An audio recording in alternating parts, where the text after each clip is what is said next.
During the final phase of the Second World War, a young Japanese soldier named Hiroo Onoda was preparing for a mission that would shape the rest of his life. He was not a typical recruit. He had been selected for a specialized form of warfare, stealth, endurance, and survival behind enemy lines.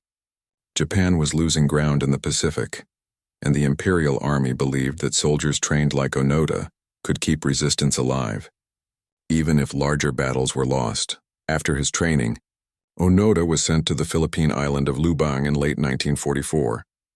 The island was covered in thick jungle, with steep valleys and wetlands that were difficult to navigate. The Japanese forces stationed there were already struggling against advancing American troops. Onoda's orders, however, were absolute and clear. He was to conduct guerrilla operations, gather intelligence, and above all else, he was never to surrender. He was told that he must continue the mission even if every other Japanese soldier on the island was gone. He was to wait for new orders no matter how long it took. When American forces eventually captured Lubang, most of the Japanese soldiers were killed or forced to surrender. But Onoda did not believe surrender was an option.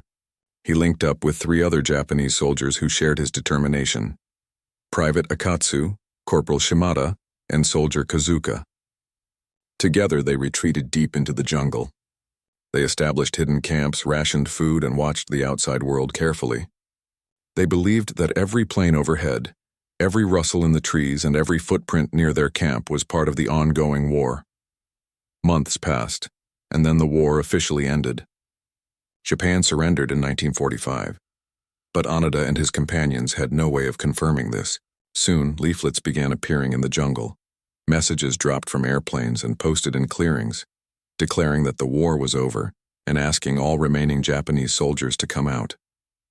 Onoda examined the leaflets closely. The words were printed cleanly, the message direct. But to him it didn't make sense. He had been told Japan would never surrender under any circumstances. If the leaflets claimed Japan had surrendered, then they had to be enemy lies meant to trick them. So the men continued their mission. Years went by. They survived off the land, took rice and supplies from nearby villages, and remained constantly cautious. The jungle became their entire world. Rain fell in long, unending storms. Mosquitoes, humidity, and disease were constant threats. The nights were especially difficult, dark, silent, and filled with uncertainty. Yet the group never abandoned their belief. The war was still ongoing, and they were still soldiers of Japan. Meanwhile, back in Japan, Onoda's family had received word that he had been killed in action. His mother mourned him. His name was honored among the dead. To his family, he had become a memory, someone they had lost to the war like so many others. No one imagined that he was still alive, living in the jungle, holding on to orders that no longer existed. On Lubang Island, however, the villagers were well aware of the mysterious men hiding in the forest. They called them ghosts or mountain soldiers. Onoda and his group would sometimes appear at night to take supplies, and they would disappear before anyone could catch them. In some cases, confrontation occurred and shots were fired. To the villagers, these men were dangerous remnants of a war that had ended long ago. To Onoda and his companions, the villagers were simply part of the battlefield they had been ordered to resist. In 1949, 5 years after they first entered the jungle, Private Akatsu could no longer endure the isolation and fear. Slowly and quietly, he separated from the group and eventually surrendered to the Philippine authorities. When Onoda learned of this, he believed that Akatsu had been captured and forced into helping the enemy. This only reinforced Onoda's belief that surrender was never an option. Time continued to move forward. The world changed. Nations rebuilt. Technology advanced. But Onoda and his remaining companions were frozen in the reality of 1944. They remained hidden, guarding their mission with unwavering loyalty. In 1954, nearly 10 years after the war had ended, Corporal Shimada was killed in a clash with a local search party. Onoda and Kazuka buried him with the respect of a soldier fallen in battle. They believed he had died honorably, still in service to the emperor. They continued the mission in his memory. The world was now in the midst of new conflicts, new politics, new wars, but Onoda and Kazuka were still fighting a war that everyone else had left behind. They did not question their duty. They did not doubt their orders. They had become, without knowing it, soldiers trapped in time.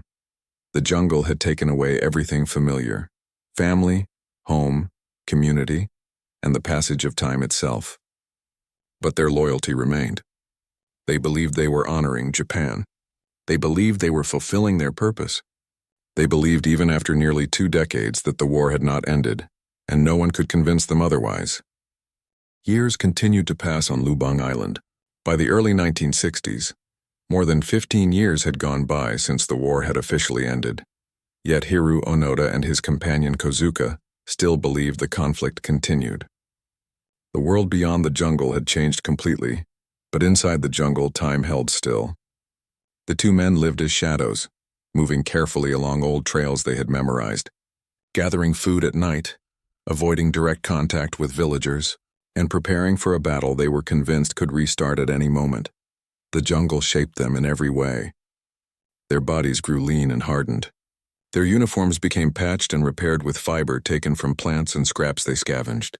Their rifles, cleaned constantly, remained in working condition, even after decades of exposure to rain and humidity. Every object they carried had purpose. Every step was taken carefully. Their existence was deliberate and disciplined. In Japan, life had changed dramatically. Cities were rebuilt. New industries emerged. The country entered a new era of peace and modernization. People had moved on from the war. Most had accepted their losses and rebuilt their lives. But Onoda was still alive in a place where no one expected survival.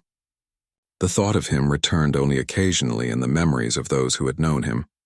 To the world, he was part of history. To himself, the mission was still ongoing. Occasionally, search teams entered the jungle to try to find the 2 remaining Japanese soldiers. These efforts were not constant, but every few years there would be activity. Voices calling into the trees, men entering the jungle, sometimes carrying megaphones. They would shout the soldiers' names, asking them to return. These calls never worked. Onoda believed they were tricks. If the enemy wanted them to surrender, it meant the war was still not won. This belief kept him unshakable. There were times when villagers attempted peaceful approaches. Letters from Japan were copied and distributed in areas where the soldiers were thought to travel. Messages from family members were read aloud by local officials near rice fields.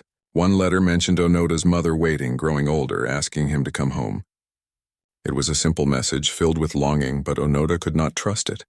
He thought, if the enemy would use leaflets, why would they not use false letters as well? Every attempt to reach him only reinforced his belief that deception surrounded them. By the late 1960s, now more than 20 years since the war, Onoda and Kozuka were the last surviving remnants of their original group. Their survival had become a kind of routine. They knew where to find water during dry months. They knew which plants could be eaten without poisoning the body. They understood the tracks of wild animals and how to move without being detected. Their world was silent, repetitive, and filled with the quiet tension of waiting for orders that would never arrive. But long isolation had also changed their view of the outside world. The villagers, who were simply trying to live their lives, were still seen as part of the enemy struggle. Onoda and Kozuka believed these civilians supported opposing forces. To continue the mission, they sometimes burned rice stores or destroyed crops to reduce what they assumed were enemy supplies. These actions created fear among the villagers and deepened resentment. To the islanders, the 2 soldiers were not warriors, they were dangerous. As the years went by, younger generations on Lubang Island grew up hearing stories about the men of the jungle. To them, the soldiers sounded like legends, almost mythical figures who could not be captured or persuaded. But older villagers remembered the conflict and loss. They remembered the war and its impact. And they knew that somewhere in the dense forest, 2 men were still living in a past the world had abandoned. In October 1972, nearly 30 years after the end of the war, Onoda and Kozuka were seen near a field where villagers were burning rice stalks. A confrontation happened. Shots were fired. Kozuka was struck and killed. Onoda remained hidden, watching, unable to help his closest companion. He was now alone, the final member of his unit, the last soldier on Lubang Island who still believed in the mission. As he watched Kozuka's body carried away, a deep stillness took hold of him. He did not cry. He did not move. He simply retreated back into the jungle, because that was the only world he still trusted. The news of Kozuka's death reached Japan. It stunned the nation. Newspapers printed headlines questioning how a soldier could still be alive. still fighting after nearly 3 decades of peace. The story attracted journalists, veterans, and even government officials. People began to understand that Onoda was not simply refusing to surrender. He genuinely believed the war was still ongoing. This realization raised a difficult question. How could a man who had dedicated his life to obeying orders be convinced that his mission had ended, when the world he believed in no longer existed? That question would soon lead to one of the most extraordinary efforts in the history of military loyalty and human persistence. Onoda was now alone, but the world was finally coming for him. The death of Kozuka in 1972 changed everything. For the first time since the war had ended, the outside world fully understood that Hiroo Onoda was still alive, still carrying out his mission, still convinced that Japan had never surrendered. Newspapers across Japan printed his story. People spoke his name again after decades of silence. To many, he became a symbol of unwavering loyalty. To others, he was a tragic reminder of how war could distort time and reality. Thousands of readers asked a single question. How could someone stay at war when the world had moved on? The Japanese government, unsure of how to approach the situation, sent officials to the Philippines. They worked with local authorities to create new attempts to persuade Onoda to come out of hiding. They used loudspeakers and radio broadcasts. They placed new letters and photographs of Onoda's family in areas he was believed to pass through. These images showed his brother grown older, his mother with gray hair, his hometown changed and peaceful. The photographs were real, but Onoda believed they had to be fakes. To him, the enemy controlled the area. If the enemy controlled the land, then anything found in the land could not be trusted. His thinking was perfectly consistent with the world he believed he remained inside. At the same time, the residents of Lubang Island had grown exhausted. For them, the war was not a memory. It was a presence, shadows in the trees, fear on old pathways, the constant knowledge that a soldier with a rifle was still somewhere among the leaves. They had lived with this uncertainty for almost 3 decades. Children had grown into adults knowing the stories. More than one generation had learned to look over their shoulder near the jungle's edge. In early 1974, the story of the lone soldier drew the attention of a young Japanese traveler named Norio Suzuki. He was not a government official, nor a member of the military. He was simply a young man searching for meaning in life. He had once told his friends that he wanted to travel the world to find 3 things: a panda, the abominable snowman, and Hiroo Onoda. His friends laughed, but he was sincere. He believed that meeting someone who still lived inside the war would teach him something no book could. When Suzuki reached Lubang, he did not bring soldiers, police, or loud announcements. He entered the jungle quietly, walking slowly, lightly, with respect. He understood that trust would be the only bridge. Days passed as he searched. The jungle was vast and thick, and every step required patience. He studied trails, listened to birds, and paused when the wind shifted. He knew that any sudden movement might end the encounter before it began. Eventually, he saw him. A thin, weathered figure carrying a rifle, moving with calm alertness through the undergrowth. Suzuki did not run. He did not raise his hands. He simply spoke. He said he had come from Japan. He said the war had ended. He said he was not here to trick or capture. Onoda listened. He watched the young man carefully. He was not convinced. But something in Suzuki's behavior was different from the officials who had come before. Suzuki did not treat Onoda like a man who needed correction. He treated him like a soldier who had followed orders. The two began to speak slowly over multiple encounters. Suzuki asked questions respectfully, and Onoda answered from the world he still lived in. They shared simple food. They walked through the trees. Over time, Suzuki understood something vital. Onoda was not refusing to surrender out of stubbornness. He was refusing because his final military order had been clear.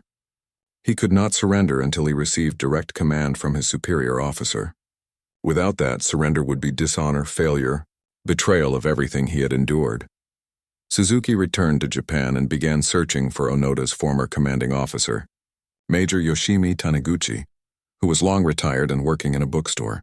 When Suzuki found him and explained the situation, Taniguchi agreed to return to the Philippines. He knew that Onoda had been loyal to him. He knew that only his voice could end the mission. In March 1974, after nearly 30 years in the jungle, Onoda met his commanding officer again. The meeting was quiet. No cheering crowds, no military ceremony. Just two men facing the weight of time. Taniguchi read the original military orders aloud, then lifted them with the formal words releasing Onoda from his mission. The war was over. The mission had ended. Japan no longer needed soldiers in the jungle.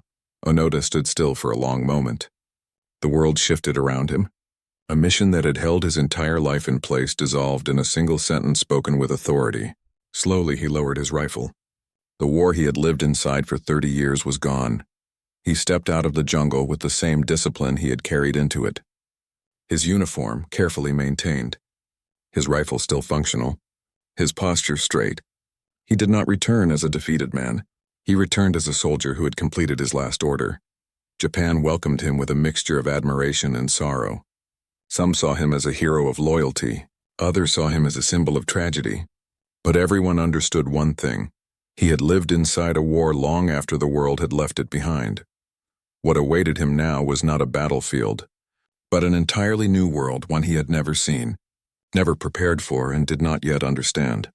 When Hiroo Onoda returned to Japan in 1974, the world he entered was not the one he had left behind. The last time he had seen his country, it was in the final years of a brutal war. Cities were destroyed, resources were scarce, families lived with fear and loss, but the Japan that welcomed him home was peaceful, modern, and rebuilt. Neon lights glowed in large cities, cars filled the streets, television programs played cheerful songs, children laughed in schools that no longer practiced air raid drills. Onoda walked through this new world with quiet surprise. He did not express shock openly. Discipline had taught him to control his reactions, but everything around him felt unfamiliar. The language was the same, yet the tone and rhythm of daily life had changed. People moved differently. Their expressions were lighter. Their eyes no longer held the same alertness he remembered from wartime. When he visited his family home, he saw his mother, now older, her hair gray, her face lined with years of waiting. The last time she had seen him, she was a younger woman crying as she sent her son to serve the empire. Now she stood in front of him with tears again, but for a different reason. Onoda bowed deeply to her. She held his hands for a long time, as if confirming he was real. The government held official ceremonies, though they were careful and respectful. They understood that Onoda was not returning as a public performer. He was returning as a man who had followed his orders with unwavering loyalty for 3 decades. Many admired him. Students wrote letters to him describing their respect for his dedication. Veterans visited him to talk quietly about memories from a world they had all once shared. But there was another side to the public reaction. Some questioned the value of loyalty that had lasted so long that it became disconnected from reality. Some felt sadness for the years he had lost. Others spoke critically of the government and military leaders who had once taught soldiers that surrender was worse than death. People debated what Onoda represented, devotion or tragedy, strength or isolation. Onoda himself did not participate in these discussions. He did not argue. He did not defend himself. He simply listened. He understood that the country had changed, and his experience belonged to a time that many wanted to forget. He tried to adjust. He wore modern clothes. He learned how to use new tools, new machines. He walked through city streets with polite expression. But inside, he felt something missing. The jungle had shaped his days with purpose. Every action had meaning: scouting, preparing, watching, surviving. In the modern world, days were quiet and unstructured. Conversations were casual. People smiled without reason. There was comfort, but also emptiness. To find clarity, Onoda began visiting schools. He talked to students about endurance, discipline, and commitment. He explained how belief could sustain a person through hardship. He did not present himself as a hero. He spoke simply, with honesty. Some students listened with fascination. Others struggled to understand the depth of his experience. After all, he had lived in a world they had only read about in textbooks. Eventually, Onoda decided to step away from the city. He realized he did not want to spend his remaining years surrounded by concrete, noise, and neon light. Instead, he chose to move to Brazil, where land was open and quiet. There, He began a new life as a farmer, raising cattle and cultivating land. The work was physical and clear in purpose, something he understood deeply. Sunrise meant work. Sunset meant rest. The simplicity felt familiar. Even in this new life, he carried the memory of Kozuka, Shimada, and Akatsu. He carried the memory of his commander's words. He carried the weight of years spent waiting in the jungle. He did not try to forget. He believed that every part of his story had meaning. Nothing was wasted, even the decades that others viewed as lost. Onoda eventually returned to Japan again, but not to live permanently.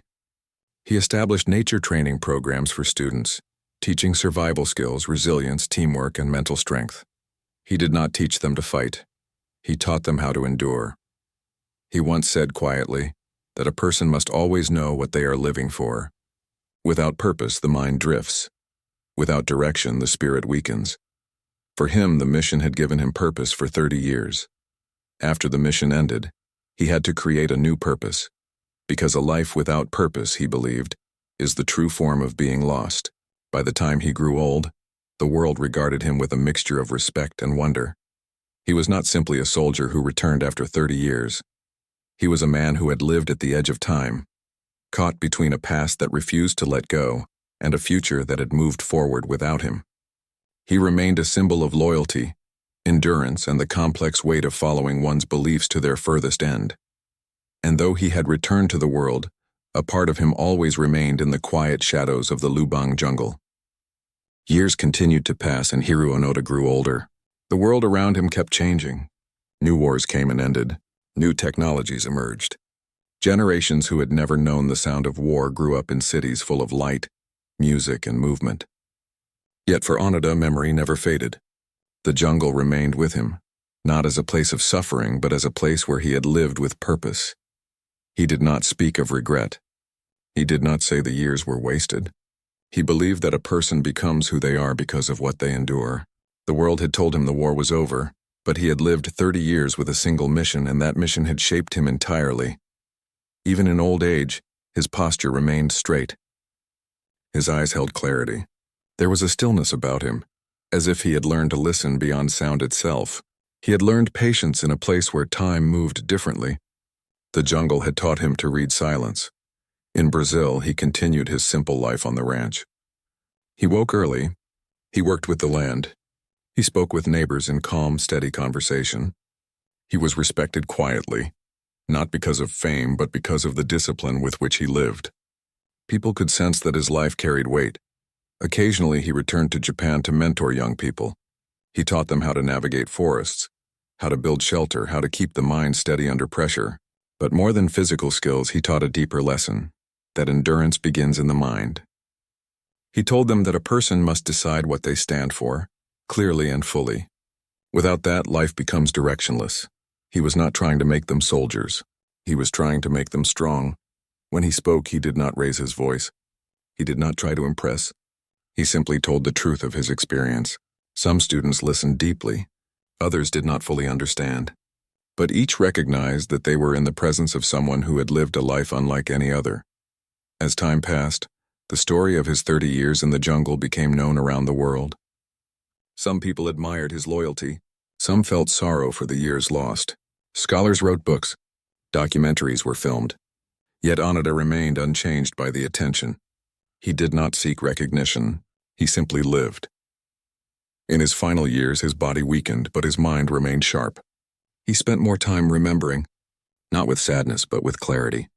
He remembered the rustle of leaves in the morning breeze, the sound of rain hitting palm trees, the calls of distant birds echoing through the valley, the faces of the men who had stood beside him, men who had believed in the same world he once believed in. He did not glorify war. He did not justify the suffering it caused. He understood deeply what war takes from people. But he also understood that commitment, real commitment, changes a person forever. When he passed away in 2014, he was 91 years old. Japan mourned with quiet respect. People gathered not to celebrate war, but to honor the complexity of a life lived with extraordinary conviction. Many spoke of his endurance. Others spoke of the tragedy of lost years. But beneath all interpretations, one truth remained clear. Hiroo Onoda's story was not simply about war. It was about purpose. It was about what a person holds on to when everything around them changes. It was about how a life can carry meaning even in silence, even in isolation, even in struggle.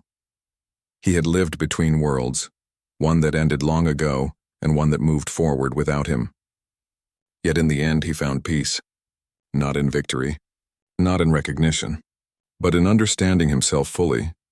His legacy remains not in battles or glory, but in the quiet strength of a man who continued to stand, long after the world had stopped watching, and somewhere, in the memory of history, the jungle remains still. The leaves rustle. The river moves. The silence holds time. And the spirit of the soldier who refused to surrender lingers, calm, steady, enduring.